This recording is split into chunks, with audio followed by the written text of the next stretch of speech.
சட்டம் வந்து எல்லாருக்கும் தெரியுமான்றதே வந்து பாத்தீங்கன்னா சந்தேகம் தான். எல்லாருமே வந்து நிறைய கார்ல வந்து பாத்தீங்கன்னா அந்த சன்ரூஃப் இருக்கும், கண்டிப்பா பார்த்திருப்பீங்க. பங்கு பங்கு மொட்டை மாடி அப்படின்ற மாதிரி வந்து பாத்தீங்கன்னா இருக்கும். அந்த மொட்டை மாடியை வெளியே எட்டி பார்க்கறது வந்து பாத்தீங்கன்னா நம்ம ஊர்ல வந்து அஃபென்ஸுங்க. மோட்டார் வாகன சட்டம் 184F படி வந்து பாத்தீங்கன்னா இது சட்டப்படி தப்புங்க. இப்படி பண்ற நபர்களுக்கு இதுக்கு முன்னாடி ஃபைன் போட்டுக்கிறாங்களா, எஃப்ஐஆர் போட்டுக்கிறாங்கன்னு கேட்டீங்கன்னா கண்டிப்பா இது இந்த மேல இருக்கிற வீடியோல வந்து பாத்தீங்கன்னா இவங்க மும்பையே, இது வந்து முன்னாடி எடுத்த வீடியோ. இந்த வீடியோல வந்து பாத்தீங்கன்னா இந்த ஒரு பெண்மணிக்கு வந்து பாத்தீங்கன்னா ஃபைன் இம்போஸ் பண்ணியிருக்காங்க. வந்து பாத்தீங்கன்னா டிரைவிங் டேஞ்சரஸ்லேயே வந்து பாத்தீங்கன்னா எஃப்ல வரும். ஊரை பொறுத்தவரைக்கும் வந்து பாத்தீங்கன்னா ரோட் கண்டிஷன் கண்டிப்பா எல்லாருக்குமே தெரிஞ்சிருக்கும். அப்படி இருக்க சமயத்துல அவங்க வெளியே விழுறதுக்கு வாய்ப்பு இருக்கு. அதனால இதெல்லாமே வந்து பாத்தீங்கன்னா அது இல்லாம வெளியே அவங்க எட்டி பக்கத்துல பின்னாடி வர வண்டிகளுக்கு வந்து மறைக்கிறதுக்கு வாய்ப்பு இருக்கு.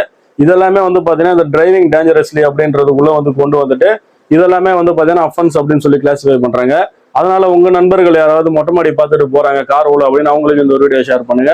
மொட்டை மாடி எட்டி பார்த்துட்டு போற நண்பர்களுக்கு வந்து பாத்தீங்கன்னா மோட்டார் வாகன சட்டம் 184F படி வந்து பாத்தீங்கன்னா இப்படி மொட்டை மாடியில யாராவது ஒருத்தங்க எட்டி பார்த்துட்டு போறாங்க வெளியே கார்ல அப்படின்னா கண்டிப்பா வந்து பாத்தீங்கன்னா அப் டு 1 years வரைக்கும் வந்து ஜெயில் தண்டனை கொடுக்க முடியும். அது மட்டும் இல்லாம 1000 ரூபாய்க்கு குறையாம 5000 ரூபாய்க்கு மிகாம வந்து பாத்தீங்கன்னா ஃபைன் அமௌண்ட் ஃபர்ஸ்ட் டைம் போட முடியும்.